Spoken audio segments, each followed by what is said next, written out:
चलिए जी शुरू कर रहे हैं हम। पहले होमवर्क के कुछ क्वेश्चंस मैच करवा रहा हूं मैं।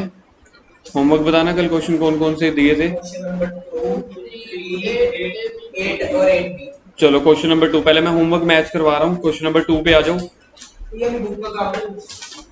आज बुक का काम नहीं है, आज नोट्स का और कॉपी का काम है। क्वेश्चन नंबर 2 पे आ जाओ। किए सबने? सबसे पहला बैंक ओवरड्राफ्ट, ठीक है। ये रियल रूल नहीं है, ये मेरी एसेट थोड़ी ना है यार। बैंक ओवरड्राफ्ट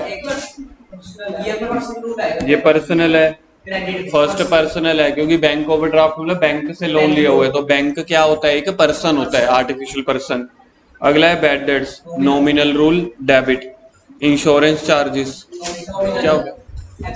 एक मिनट पहले निकाल लो जल्दी, मुझे भी डिस्ट्रैक्शन हो रही है ऐसे।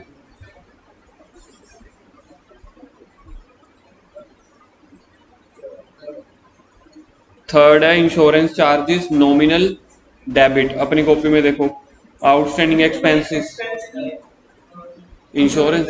हाँ तभी तो नॉमिनल रूल में आया ना। नॉमिनल रूल में एक्सपेंस और लॉसेस ही तो आते हैं। इंश्योरेंस चार्जेस मेरा एक एक्सपेंस है, इसलिए तो ये नॉमिनल में आएगा। Outstanding expenses, representative personal. लिखो किसका ठीक है। अगर गलत है तो भवेद लिखो ना कॉपी में, देख देख के जो है उसको कट करो। और कल तो करवाया आप लोग, पता नहीं क्यों भूल जाते हो। आउटस्टैंडिंग और प्रीपेड वाली तो दो ही तो चीजें आती हैं। पर्सनल में representative personal. Printing and stationery मेरा खर्चा है तो नॉमिनल। कमीशन रिसीव्ड मेरी इनकम है तो नॉमिनल।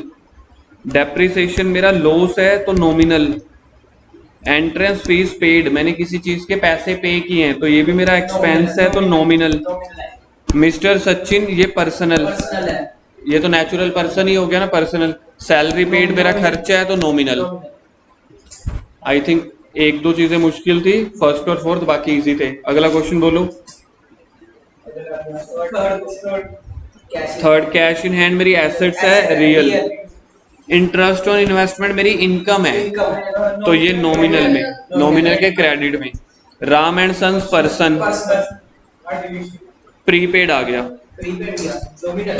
अरे प्रीपेड है, पर्सनल का रिप्रेजेंटेटिव। अभी अभी तो बोला है कि दो तो चीजें आती हैं, आप लोगों से याद नहीं होती क्योंकि आप लोग ना नोट्स ही नहीं पढ़ते, घर पे जाके बस होमवर्क करते हो। प्रीपेड है, जब आपको प्रीपेड और आउटस्टैंडिंग वर्ड दिख जाए तो वो पर्सनल का थर्ड रिप्रेजेंटेटिव वाला। Tournament expense nominal. Billiard table मेरा एसेट्स है तो इसके लिए real rule. Sports equipment real rule, ये भी मेरी एसेट्स होती हैं। क्रेडिटर, क्रेडिटर मतलब कोई इंसान है, पर्सनल। क्रेडिटर्स मतलब कोई इंसान है जिससे मैंने सामान खरीदा है। मैं किसी बिजनेस से माल खरीदा है तो क्रेडिटर्स हैं। क्रेडिटर मतलब जिससे सामान खरीदा है, तो वो सामने वाला एक पर्सन है, तो इसके लिए पर्सनल रूल। फिर से आ गया एडवांस, पर्सनल का रिप्रेजेंटेटिव। एडवांस का दूसरा नाम होता है प्रीपेड, तो पर्सनल का रिप्रेजेंटेटिव। आपको हर पॉइंट पे समझा रहा हूं मैं। एडवांस, एडवांस का नाम होता है प्रीपेड, और प्रीपेड और आउटस्टैंडिंग के लिए होता ही एक है representative personal. Reliance company artificial person, तो ये पर्सनल में आ जाएगा। इसके बाद क्वेश्चन बोलो। क्वेश्चन नंबर 8 मैच करवा रहा हूं मैं, सुनते चले जाना। पहले purchase account debit to cash, जो ठीक है। एलएफ का कॉलम बना हुआ है ना छोटा सा, वहां पे टिक लगाते चले जाओ, जो जो ठीक है उसको टिक लगाते चले जाओ।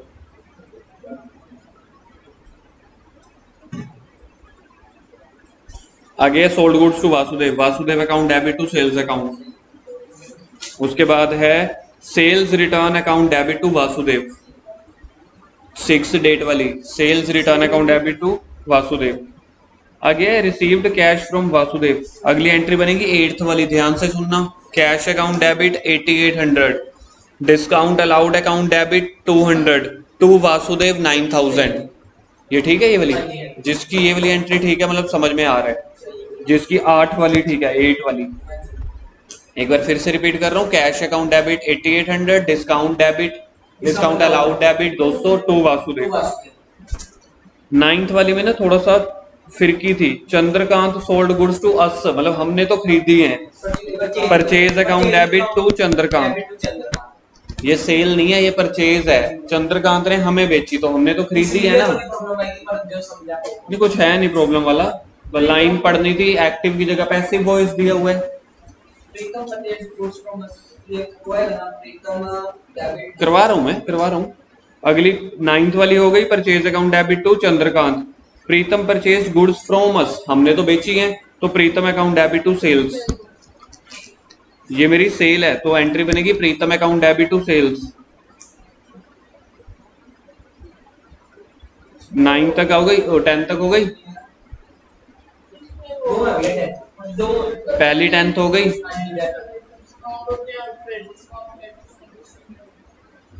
क्या कह रहा है?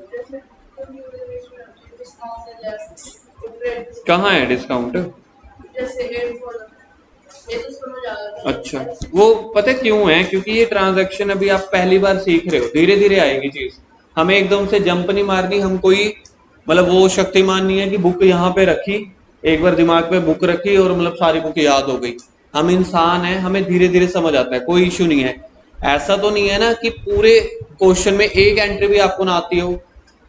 हर क्वेश्चन में कुछ कुछ आती है, कुछ कुछ स्लो आती है, मतलब आ रही है ना, तो कोई इशू नहीं है। फर्स्ट टाइम कर रहे हो, हर चैप्टर में ऐसे होता है। ये कोई आप लोगों के साथ नहीं है, जो पिछले बच्चे बैठे हैं +2 वाले, सबके साथ होता है। धीरे धीरे हैबिट पड़ती है, कोई इशू नहीं है। बात बस ये है कि हमें रुकना नहीं है, धीरे धीरे कर लेंगे, कोई बात नहीं। जो ट्यूशन पे करवाता हूँ, एक बार घर पे दोबारा से उसको देख लो, करके ना देखो, वैसे ही रैंडमली देख लो। अगला paid insurance premium by cheque, ये मेरा खर्चा है, तो insurance premium account debit to bank account. To cash नहीं आएगा, चेक दिया तो टू बैंक अकाउंट। अब ये वाली ट्रांजैक्शन मैंने आपको करवाई नहीं थी, 12 वाली, अभी करवा रहा हूं। Paid for insurance premium of Shri Pratap Rai by cheque. Shri Pratap Rai business का ओनर है। अब ध्यान से सुन लेना, ये अभी तक मैंने आपको करवाया नहीं हुआ ये टॉपिक। जब भी हम घर के खर्चे या ओनर के पर्सनल खर्चे पे करते हैं ना, तो उसको ड्राइंग बोलते हैं, इंश्योरेंस प्रीमियम नहीं बोलते।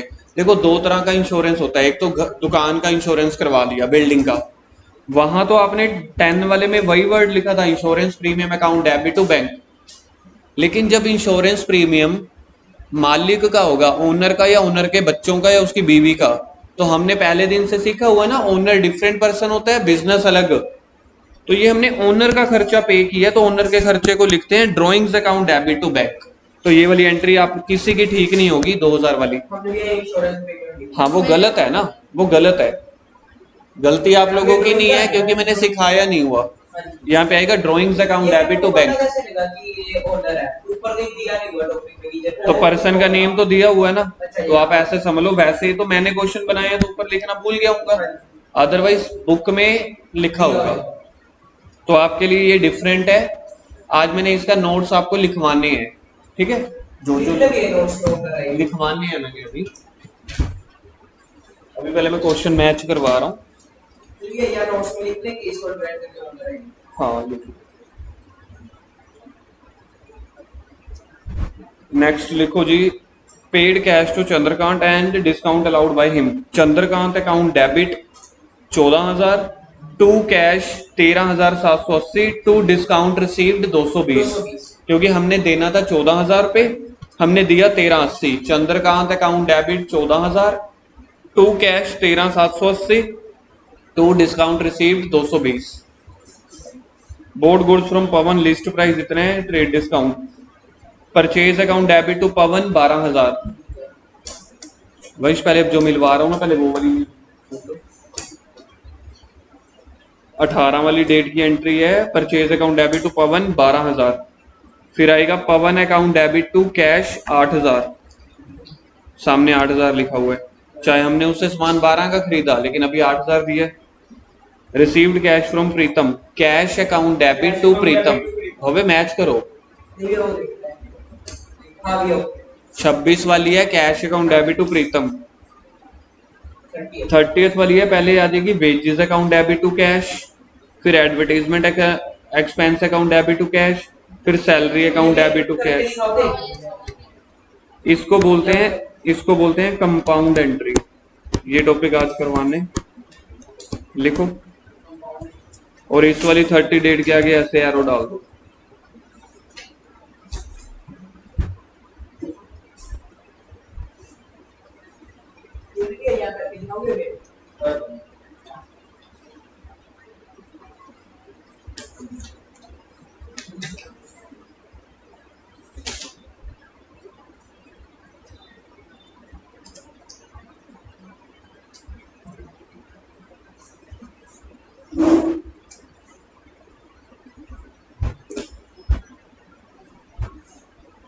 इसकी 3 अलग अलग एंट्रीज होती हैं, या फिर अगर आप इसको इकट्ठा कर दो, देखो तीनों ही खर्चे हैं ना, वेजेस भी मेरा खर्चा है, एडवर्टाइजमेंट भी मेरा खर्चा है, सैलरी भी।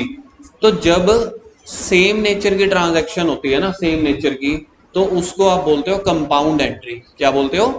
Compound entry. तो इसकी जर्नल एंट्री हम कंबाइंड ही कर देंगे, अलग अलग करेंगे तो टाइम वेस्ट होगा। तो देखो कैसे, wages account debit, advertisement account debit, salary account debit, सारा खर्चा हमने पे किया है तो टू कैश अकाउंट। अब वेजेस में कितने पैसे दिए हैं? 2000, इसमें 2500, इसमें 9000, 9 और 2 11, 2 13, टोटल मेरा कैश कितने का गया? 13500। तो ऐसे एंट्री कर देते हैं, ठीक है। तो इसको बोलते हैं कंपाउंड एंट्री। ये भी आज मैंने आपको थ्योरी लिखवानी है। अगला, received commission, cash to commission. Next 30 वाले की, cash account debit to commission account.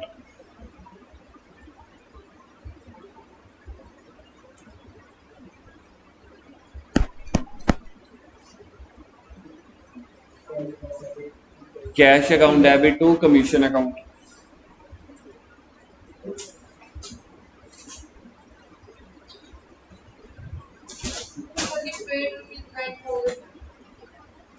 वो यार उसके साथ मैं, ये देखो, किसी को पता लग गया था, वो प्रिंटिंग एरर थी यार। ये वाली जो है ना, ये वाली जो 30 है, वो ये वाली एंट्री है, वो ऊपर वाली।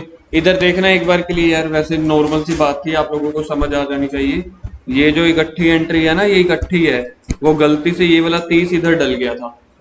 तो इस 30 को देखो, आपको एरो दिख रही है, इस 30 को इसके साथ लिख लो, ऊपर ये वाला 30 काट दो, यहां से नीचे लिख लो। मतलब 30 तारीख की 3 एंट्रीज है। देखो यहां से 30 काट के यहां पे लिख दो 30, नोट्स में ठीक कर लो। तो cash account debit to interest, cash account debit to commission. अब अगले नोट्स पे आ जाओ। और क्वेश्चन था 8B,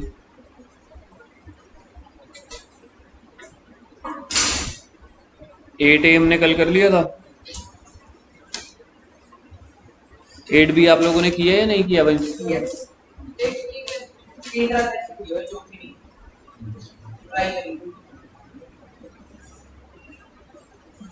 अच्छा, चलो 8A की, 8B की फर्स्ट एंट्री देखना। 8B की फर्स्ट एंट्री है purchase account debit to Mohan 8500। भविष्य पहले ना आप सुन लो, है ना, लिखो मत, बाद में देख लेना, किसी से फोटो खींच लेना। पहली एंट्री आएगी purchase account debit to Mohan 8500 की, सेटल्ड अकाउंट मोहन भाई। सेकंड एंट्री होगी, सेकंड वाली, Mohan account debit to cash to discount receive. Mohan debit to cash to discount receive. Mohan के डेबिट में आएगा 8500, क्योंकि सामान उससे 8500 का खरीदा था। इसका 4% होता है, 8 8 16 24 2600। ये नहीं आ रहा 260, कितना आ रहा है? 8500 का 4%, हाँ 340, और इसमें आ जाएंगे 8160। थर्ड वाली एंट्री है बोर्ड गुड्स फॉर कैश। मैंने सामान कैश में खरीदा जिसका लिस्ट प्राइस है 50,000 at 20% trade discount and 5% cash discount. पहले इसकी कैलकुलेशन करेंगे, थर्ड वाली करो जो मेरे साथ साथ। टोटल प्राइस कितने है? लिस्ट प्राइस है इसका 50,000, इसमें से माइनस कर दो पहले तो ट्रेड डिस्काउंट ये तो बड़ा इजी है, 10,000 निकालना, 50,000 का 20% निकाल लिया होगा 10,000। मेरे ख्याल से इसमें नहीं प्रॉब्लम आनी चाहिए 10,000 में। बाकी कितना बच गया? अब 40,000 के ऊपर कैश डिस्काउंट निकालो, तो डिस्काउंट हमेशा माइनस होता है ना, तो वो भी माइनस करो। कैश डिस्काउंट 40,000 का कितने परसेंट है? वो आ जाएगा 2,000। ये मैंने सामान खरीदा या बेचा है? तो ये वाला मेरा कैश पेड आएगा। पहले ये वाली कैलकुलेशन समझो, देखना।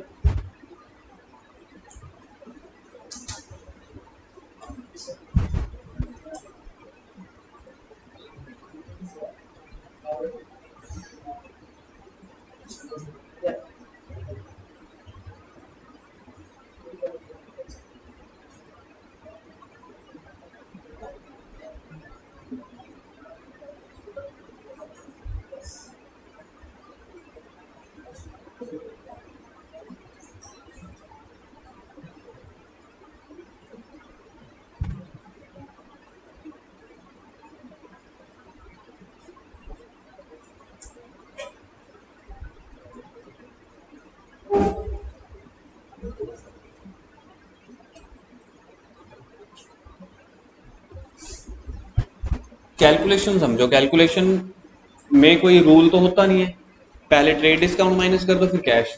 सर अगर पहले क्वेश्चन में कैश दिया होता फिर ट्रेड, जी नहीं, रूल हमेशा यही लगेगा, पहले ट्रेड फिर कैश। ये लिस्ट प्राइस पे ध्यान दिया है, हमने इसमें 10,000 माइनस ट्रेड डिस्काउंट किया, वो 5% निकाला। 5% नहीं, 20% है। हाँ, उसके बाद 40,000 आ गया। हाँ, उसका कैश डिस्काउंट हाँ, किया। जो बाकी बच जाता है ना उसका निकालते हैं कैश डिस्काउंट।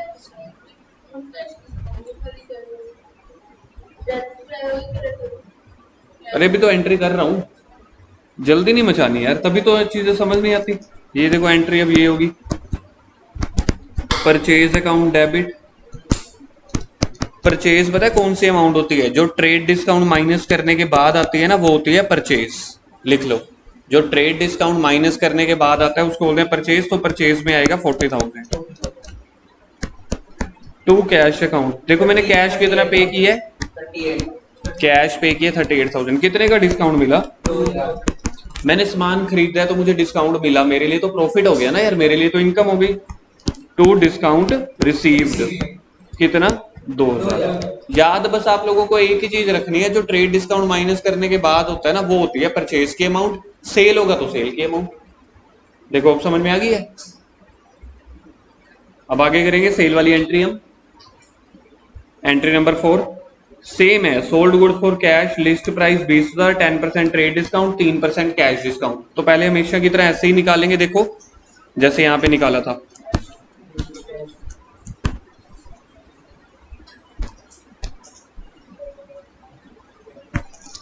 एंट्री नंबर 4 पहले ऊपर लिखो लिस्ट प्राइस। लिस्ट प्राइस कितने का बताओ मेरे को, जल्दी बताओ। लिस्ट प्राइस है 20,000, इसमें से लेस कर दो ट्रेड डिस्काउंट। ट्रेड डिस्काउंट 10% है तो वो आ जाएगा 2,000। तो ये जो अब मेरे पास 18,000 निकल के आया, इसको लिखते होते हैं बेटा, अब सेल कर रहे हैं कि परचेज कर रहे हैं, तो इसको लिख दो सेल। पिछली एंट्री में इसी को हमने परचेज लिखा था, अब इसको सेल लिखेंगे। अब ये थोड़ी मेरे को आप याद कराओगे सर पहले तो परचेज लिखा था, भाई वो परचेज की ट्रांजैक्शन थी। ये कौन सा इकोनॉमिक्स या बिजनेस पढ़ रहे हो कि फिक्स है? यहाँ तो हर एंट्री के हिसाब से सोचना पड़ेगा। सेल हो गया, इसमें से लेस कर दो कैश डिस्काउंट। कितने परसेंट है? तो वो हमेशा इसी का ही निकलेगा जो बच गई फिगर। बच्चे पता क्या करते हैं टेस्ट में बच्चे ज्यादा हड़बड़ा जाते हैं, वो 20,000 का निकाल देते हैं, जो फ्रेश वैल्यू बचेगी ना उसी का निकालते हैं। 18,000 का 540। तो ये अब मेरे को क्या मिलेगा, इसको लिखेंगे कैश रिसीव्ड।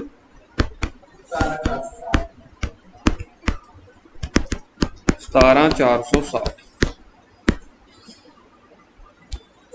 कैलकुलेशन समझ में आ गई? एंट्री देख लेंगे, कैलकुलेशन आ गई। अब लिखेंगे कैश मेरे को मिल रहा है तो कैश अकाउंट डेबिट, क्योंकि सामान बेचा कैश मिल रहा है। 17,000 कितना बोला था? इतना मेरे को कैश मिला। अब मेरे कस्टमर ने मुझसे डिस्काउंट मांगी, मेरे लिए तो लॉस हुआ ना, तो अब डिस्काउंट अलाउड डेबिट, लॉसेस के लिए नॉमिनल रूल होता है और वो कहते हैं डेबिट कर दो 560।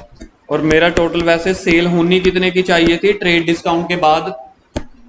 ये 540 18 ये उल्टा हो गया। ये उससे उल्टा हो गया, पहले परचेज का सामान था, अब सेल क्या है? सेल करते टाइम मेरे कस्टमर ने डिस्काउंट मांगा, तो मैं तो बिजनेसमैन हूं, तो मेरे लिए तो लॉस है। लॉस के लिए कौन सा रूल होता है? नॉमिनल। तो इसलिए नॉमिनल रूल के according all losses are debit. आ गया समझ में? कई बार क्या होता है, चीजें ना जैसे नई नई आ रही है ना, तो थोड़ी सी मुश्किल लगती है, वैसे मुश्किल नहीं है। मुश्किल वो होती है जिसके ऊपर आपको बहुत सोचना पड़े। यहाँ पे क्या है, हमारा माइंड अभी धीरे धीरे लग रहा है, स्टेप बाय स्टेप, क्योंकि आपके लिए फील्ड नहीं है। दैट डजंट मीन कि आपको समझ नहीं आ रही। क्या कोई ऐसा क्वेश्चन है जिसमें एक भी एंट्री समझ ना आई हो? है ना, आ रही है ना, तो धीरे धीरे आ जाएंगी। आगे नोट्स वाली जगह पे आ जाओ, जहां पे मैंने 7-8 पेजेस छुड़वा के रखे हुए हैं।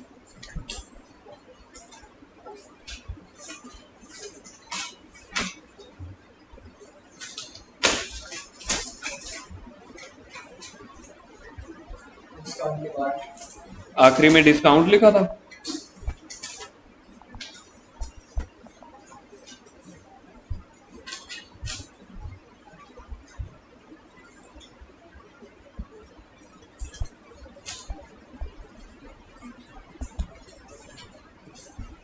चलो जी, अगला नोट लिखेंगे हम। लिखो, पहले लिख दो कंपाउंडेंट। जैसे कल मैंने बोला था ना बड़ा बड़ा, तो ऐसे बड़ा बड़ा सेंटर में लिखना कंपाउंड एंट्री।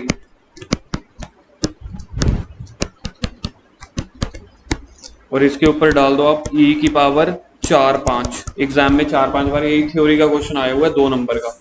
e की पावर 4-5 थोड़ा बड़ा बड़ा लिखना और सेंटर में लिखना कंपाउंड एंट्री। अभी मैंने आपको पीछे जर्नल एंट्री में समझाया था कंपाउंड एंट्री क्या होती है। कंपाउंड एंट्री वो होती है जब दो सिमिलर नेचर की ट्रांजैक्शन क्वेश्चन में दी हो, तो दो अलग अलग एंट्री करने की बजाय सिंगल एंट्री कर दो, उसको बोलते हैं कंपाउंड एंट्री। तो पहले मैं बोर्ड पे करके दिखाता हूँ कैसे। जैसे मैंने सैलरी पे किया 1000, वेजेस पे किया 2000, तो देखो क्या करूंगा मैं, मेरे को दो एंट्री नहीं करनी पड़ेगी। एक salary account debit 2000, wages account debit 1000 to cash. Total cash कितना गया बिजनेस से? 3000। तो इसको बोलते हैं बेटा कंपाउंड एंट्री। जब दो सिमिलर नेचर की ट्रांजैक्शन को दो अलग अलग ना करके इकट्ठा कर दो, तो उसको बोलते हैं कंपाउंड एंट्री। क्या सर, एक हमने खर्चा दिया, एक हमें इनकम मिली, क्या ये कंपाउंड एंट्री है? नहीं, क्योंकि एक जगह एक्सपेंस है, एक जगह इनकम। ऐसा नहीं, सेम एक्सपेंस होना चाहिए या सेम इनकम होनी चाहिए या सेम एसेट्स होनी चाहिए, उसको बोलते हैं कंपाउंड एंट्री। उसके लिए आप इकट्ठी एंट्री कर सकते हो, ये पेपर में अलाउड होता है। अगर इनकम है और एक्सपेंस है तो उसके लिए दोनों अलग अलग एंट्री करनी पड़ेंगी, क्योंकि वो सिमिलर नेचर की नहीं है। क्या यहां समझ में आ रहा है कंपाउंड एंट्री क्या है? एक्चुअली थोड़ा सा जल्दी भी मैंने इस वजह से करा दिया है, इसको काट के ना मेरे को यूट्यूब पे शॉर्ट वीडियो डालनी है। अब मैं आपको लिखवाऊंगा मीनिंग। ये समझ में आ गया? डन है? मैं तो हमेशा की तरह हिंदी और इंग्लिश में लिखवाऊंगा। लिखो मीनिंग। जब दो सिमिलर नेचर की ट्रांजैक्शन, जब दो या दो से ज्यादा, जब दो या दो से ज्यादा सिमिलर नेचर की ट्रांजैक्शन, किसी को हिंदी नहीं लिखनी आती तो बता देना, मैं अंग्रेजी में बोल दूंगा। जब दो या दो से ज्यादा सिमिलर नेचर की ट्रांजैक्शंस गिवन हो,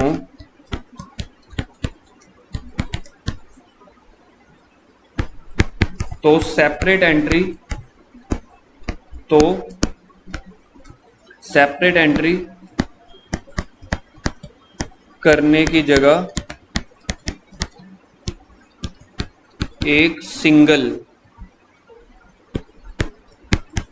एंट्री कर दो, that is called compound entry.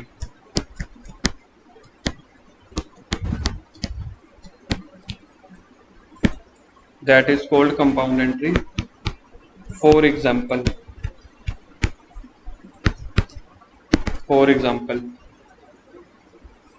Example number 1 लिखो। wages paid ₹1000 and salary paid ₹2000. Pass journal entry. तो जर्नल एंट्री पास करनी है आपको इसकी। हमारे पास एक तरीका है, एक तो हम ये कर सकते हैं wages account debit to cash, second entry salary account debit to cash. लेकिन हम दो दो एंट्रीज क्यों करें? सिमिलर नेचर की है ना। क्या दोनों ही ट्रांजैक्शन में देखो मेरा खर्चा जा रहा है या आ रहा है? दोनों में ही जा रहा है, या किसी एक में जा रहा है एक में आ रहा है? दोनों में जा रहा है। तो जब सिमिलर नेचर की एंट्रीज हो तो आप उसको अलग अलग करने की बजाय क्या कर सकते हो?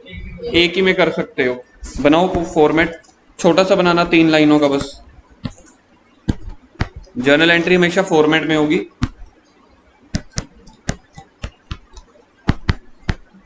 तो इसकी जर्नल एंट्री को मैं कंपाउंड कर रहा हूं, wages account debit to cash, sorry wages account debit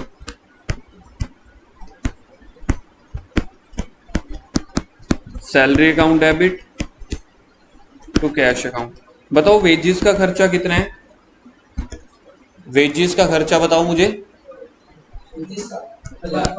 salary का टोटल कैश कितना चला गया? तो देखो कैश के सामने 3000 आ गया। लिखो being compound entry is made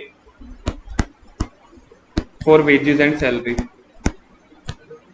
compound entry is made for wages and salary. Example number 2 लिखो इसी के नीचे। Example number 2, wages paid ₹500 and rent received ₹1000। क्या आप मुझे बताओ सोच के, या कंपाउंड एंट्री होगी इसकी? क्यों? क्योंकि एक एंट्री में जा रहा है एक में आ रहा है, तो सिमिलर नेचर थोड़ी ना हुई, ये तो ऑपोजिट नेचर हुई। तो इसको एरो डाल के लिखो, this is not compound entry.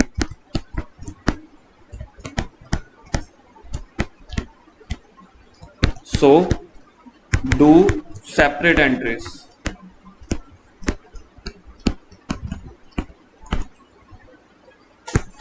बनाओ फॉर्मेट। वेजेस की एंट्री होगी wages account debit to cash,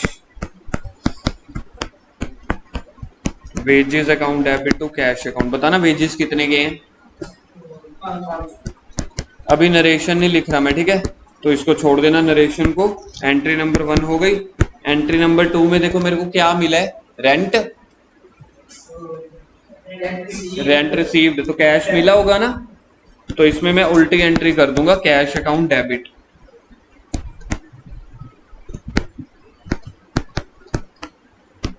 cash account debit to rent account. यहां पे मैं अलग अलग एंट्री ही कर सकता हूं, कंबाइंड एंट्री नहीं कर सकता। क्यों? क्योंकि दोनों की जो नेचर है वो अलग अलग है।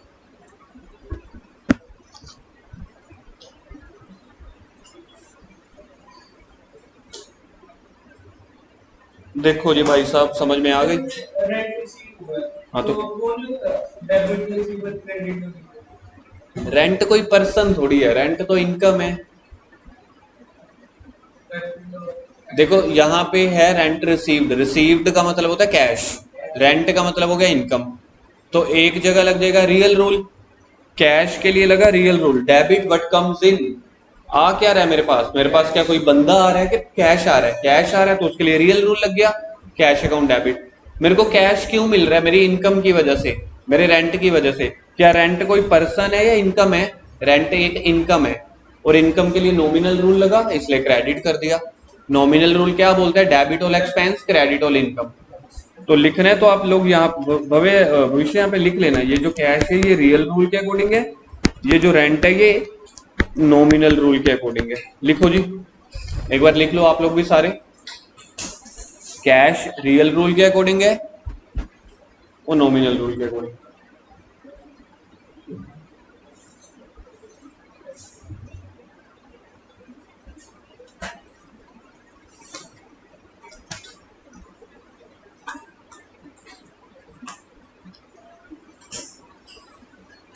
आगे 9th क्वेश्चन पे आ जाओ। नहीं 9th पे ना हो, हमारा बीच में से एक क्वेश्चन रहता है। हाँ एक 8th मैंने आपको घर के लिए दे दिया था ना। 7th हो गया, टिक कर दो जो जो क्वेश्चन हुए पड़े हैं ना नोट्स में, फिर मुझे बता दिया करो। 6th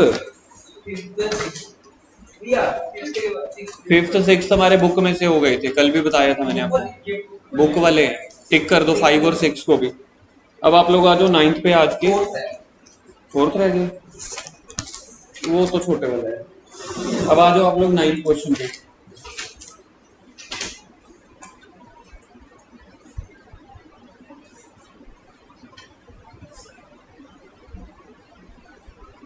मुझे लगता है 9th ही हो पाएगा सिर्फ। हाँ जी, अच्छा जाने, आप जाओ फिर वीडियो लगा लेना। 5 journal entries for the following transaction in the books of Himanshu Chauhan. तो लिखो पहले ऊपर फॉर्मेट बनाओ, जर्नल ऑफ हिमांशु चौहान। एक बता दूंगा, बस यही लास्ट क्वेश्चन करने वाले हैं। लिखो ऊपर जल्दी से फॉर्मेट बनाओ, जर्नल ऑफ हिमांशु चौहान।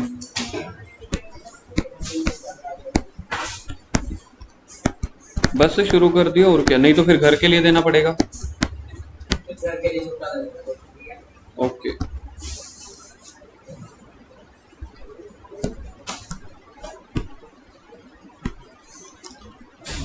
इसमें भी डाल दे हैं, इसमें भी डाल दे अभी इसमें दो नोट्स आए। हाँ मतलब एक पेज का बना दूंगा, वैसे डालना भूल गया था मेरे को लगता है, पर बीच में इसमें ना बाहुबली टाइप के तो डाले होंगे वैसे मैंने लेकिन लास्ट में 2 क्वेश्चन तो देने ही पड़ेंगे। चलो पहली एंट्री, हाँ ये भी तो बाहुबली है। Himanshu Chauhan started business with cash furniture and goods.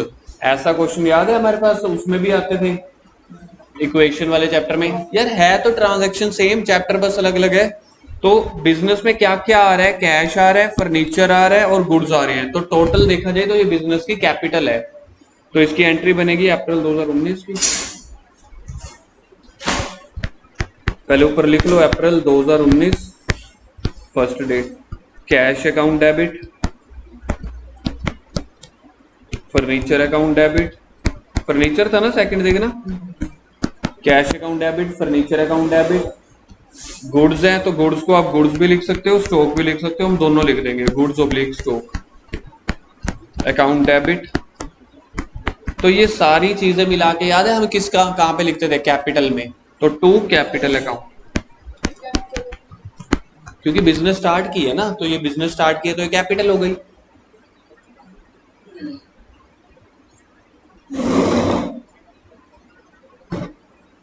Cash आया बिजनेस में 1,50,000 का, फर्नीचर 10,000 का, ये 60,000 का, तो टोटल कैपिटल कितनी हो गई, 2,20,000। नरेशन लिखो, being business started with cash furniture and goods.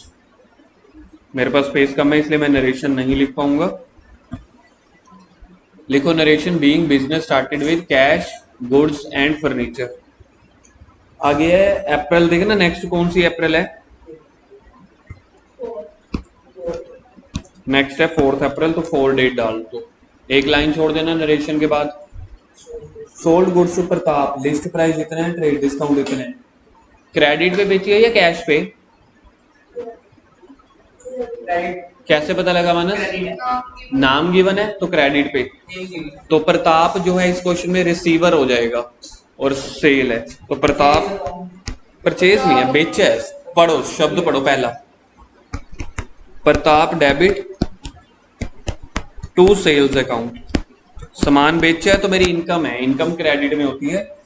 20,000 में से 10% माइनस करो, कितना आ जाएगा, वो तो 2,000 है ना, माइनस करके कितना आ जाएगा, 2,000 मत लिखा ना, कहीं कस्टमर को आप 2,000 पे ले लो, बाकी उसको डिस्काउंट दे दो 90%, 10% है तो आगे हाँ हाँ, क्वेश्चन का क्या है, क्वेश्चन तो इंसान ने बनाना ही है प्रैक्टिस के लिए, जैसे मर्जी बना दो। अगला question, entry number 6, Pratap return the goods of list price 2000। Pratap ने सामान वापस कर दिया, तो जो पीछे एंट्री किया उसका रिवर्स कर दो। पहले सेल को क्या किया था, क्रेडिट, आएगा। अब sales return account debit. Pratap पहले डेबिट था, अब क्रेडिट कर दो to Pratap account. List price है ना, तो लिस्ट प्राइस है 2000, तो 2000 में से भी 10% माइनस कर दो तो आ जाएगा 1800। जब भी लिस्ट प्राइस है तो ट्रेड डिस्काउंट माइनस करना पड़ेगा।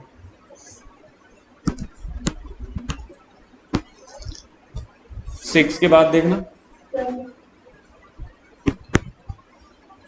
अब पहले प्रताप 10 बिल से किया, प्रताप से 16,000 पे मिल गया। पहले प्रताप का बैलेंस देखो कितना है, निकालो 18,000 माइनस 1800 करो। पहले ये लिखना है 18,000 माइनस 16,200। प्रताप से हमने 16,200 रुपए लेने हैं। प्रताप ने कितने पैसे दिए, 16,000, तो 200 का मेरा लॉस हो गया। तो कैश मुझे मिल रहा है ना, डेबिट व्हाट कम्स इन, तो cash account debit 16,000, discount allowed debit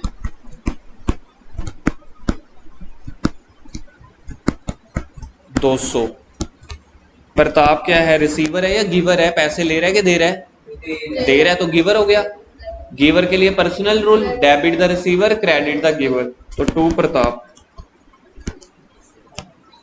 16,200। Pratap का अकाउंट अब नील हो गया। नरेशन लिखो, नरेशन लिखो, बीइंग कैश रिसीव्ड इन, बस ऐसे लिख लो, being cash received in full settlement.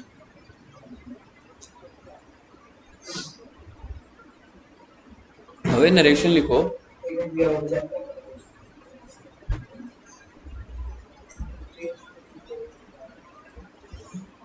Ten के बाद कौन सी एंट्री है, 15 की।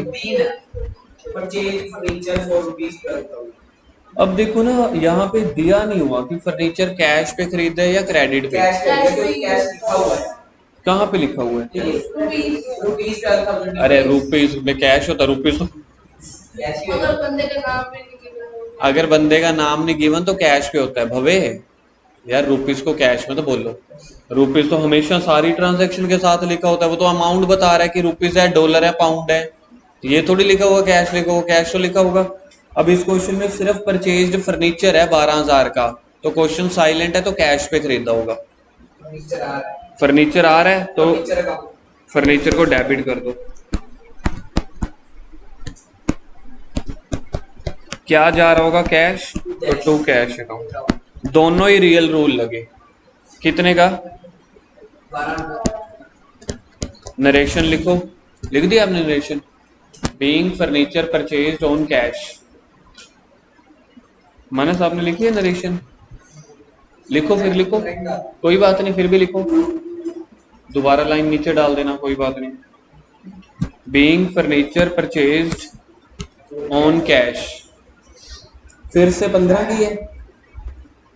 Purchase goods from Sahdev, list price है इतना और ट्रेड डिस्काउंट है 12%, निकालो।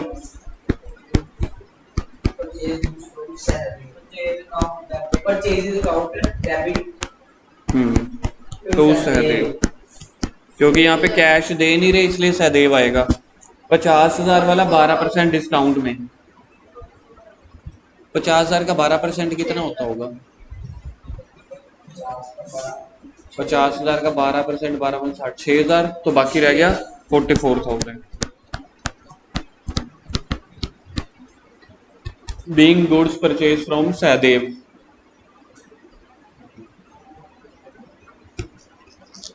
मेरे पास स्पेस कम है इसलिए मैं नरेशन नहीं लिख रहा। Being goods purchased from Sahdev,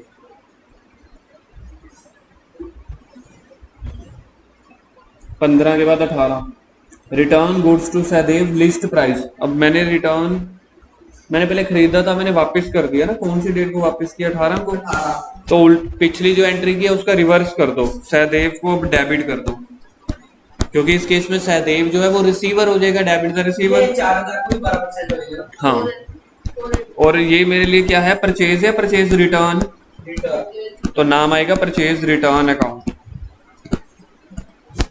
तो 4000 का 12% निकालो, 4000 का 12% 480, 4000 में से 480 माइनस करो, 3520।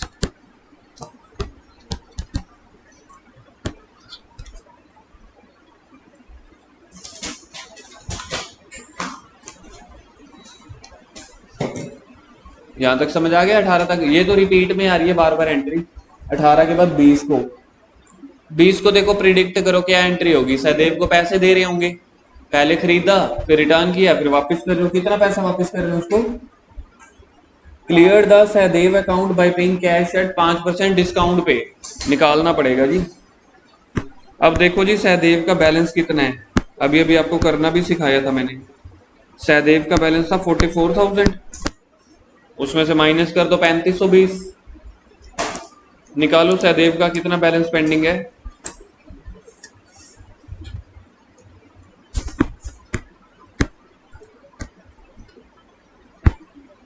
सहदेव का बैलेंस था 44,000, उसमें से 3520 उसको मैंने रिफंड कर दिया, वो कर दिया था, वापस कर दिया था। निकालना कितना आ रहा है? 4045 माइनस का, ठीक है। अभी मैंने उसको इतने पैसे देने हैं, लेकिन मैं तो डिस्काउंट पे दे रहा हूं ना, तो लेस कर दो। ये कैश डिस्काउंट होती है, ट्रेड डिस्काउंट हमेशा वर्ड दिया होगा,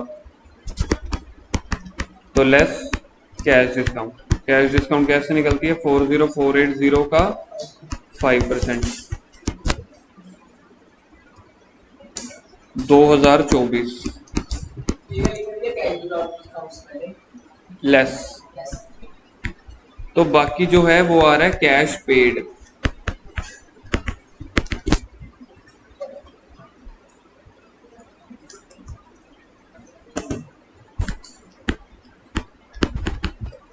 देने थे मैंने कितने पैसे? 40480, कुछ मैंने डिस्काउंट कर लिया। अब ये डिस्काउंट मेरे लिए तो इनकम हो गई ना, मैंने तो सामान खरीदा था, तो ये क्रेडिट में होगी। इसकी जर्नल एंट्री करो।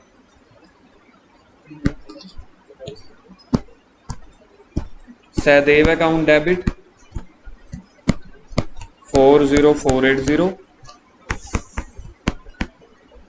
To cash account. Cash account में कितना आ रहा था? अभी अभी निकाला है आप लोगों ने, देखो 38। क्यों नहीं लिखा?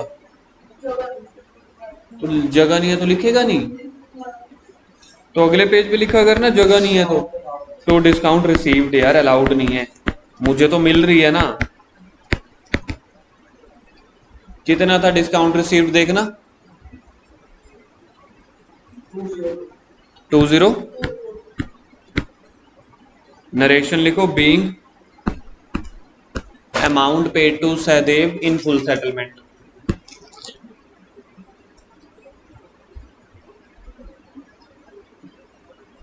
Being amount paid to Sahdev in full settlement.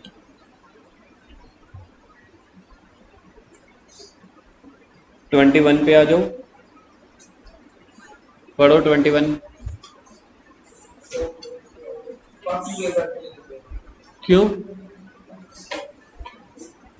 करो क्वेश्चन खत्म करो, क्वेश्चन बाकी करके। सोल्ड गुड्स टू आकृति एंड शिखा, आकृति को भी सामान बेचा है, शिखा को भी। पहले देखो ये कंपाउंड एंट्री हुई, लिखो पहले साइड पे कंपाउंड एंट्री, क्योंकि सिमिलर नेचर की ट्रांजैक्शन है ना, दो जनों को बेची है और पर्सन का नेम दिया हुआ है, तो ये क्रेडिट पे है। अगर सिंगल सिंगल एंट्री करते तो करते Aakriti account debit to sales, Shikha account debit to sales. अभी इकट्ठी कर देंगे, Aakriti debit, Shikha debit to sales. Aakriti को कितने का सामान बेचा है? 20,000 का, शिखा को 3200 का, तो टोटल मैंने सेल की है 23,200 की। नेक्स्ट आपके पास है 24 को, रिसीव्ड कैश फ्रॉम आकृति इन full settlement of his account, paid insurance premium, ये दो एंट्रीज हैं 24 में। अब आकृति से पैसे मिल रहे हैं 24 को, तो कैश अकाउंट को डेबिट कर दो। देखना कितना पैसा मिल रहा है, 19,600। अब ऊपर वाली एंट्री में देखो आकृति को सामान कितने का बेचा है हमने, मिले कितने हैं, तो मेरे लिए तो लॉस हो गया ना, डिस्काउंट अलाउड, तो लॉस हमेशा डेबिट में, डिस्काउंट अलाउड। और ये पैसे किसने दिए, आकृति ने, तो टू आकृति 20,000। आकृति का अकाउंट अब नील हो गया बिल्कुल ही। देखना समझ में आ गई ये वाली एंट्री। आगे पढ़ो, अगली लाइन में क्या ट्रांजैक्शन गिवन है, पेड इंश्योरेंस प्रीमियम, ये खर्चा है। क्या एंट्री बनेगी सोचना, ये भी 24 की है। वो ड्राइंग होती है जब ओनर का हो। इंश्योरेंस प्रीमियम अकाउंट डेबिट, बिल्कुल ठीक है वंश। इंश्योरेंस प्रीमियम अकाउंट डेबिट, क्योंकि इंश्योरेंस प्रीमियम मेरा खर्चा है इसलिए डेबिट हो गया।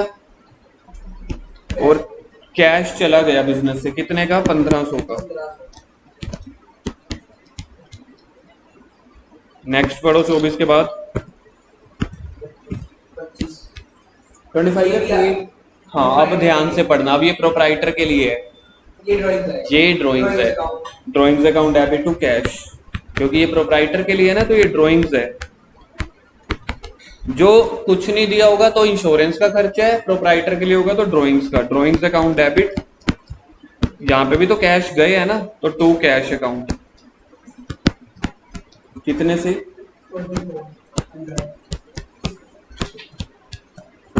लास्ट है देखना, ये इसके बाद में है। Purchase goods 1600 at cash for cash at trade discount and cash discount.